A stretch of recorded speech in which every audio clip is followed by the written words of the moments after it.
labing-awahing kalambuan sa COVID-19, nakatala ang Department of Health Region 7 og 4,304 ka mga active cases, 295 niini mga bagong kaso. Sa mga highly urbanized cities, ang Cebu City adunay 1,038 ka mga active cases ug 112 ang mga bagong kaso.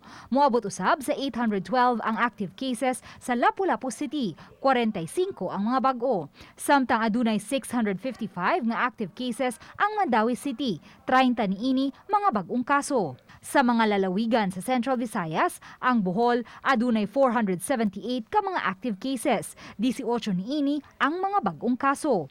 Miabot na usab sa 1,120 ang active cases sa Cebu Province, 74 niini mga bag-o. 171 usab ang aktibong kaso sa Negros Oriental, 16 niini ang mga bagong kaso. Samtang 30 ang active cases sa Siquijor ug way nadugang nga mga bagong kaso. Sa Eastern Visayas, natala ang 426 ka mga active cases sa rehiyon, 60 niini mga bagong kaso.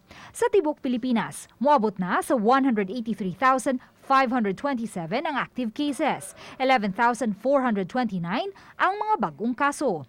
Samtang 138,284,275 ang mga kaso sa tibok kalibutan, 78,754,585 niini mga nangaayo na.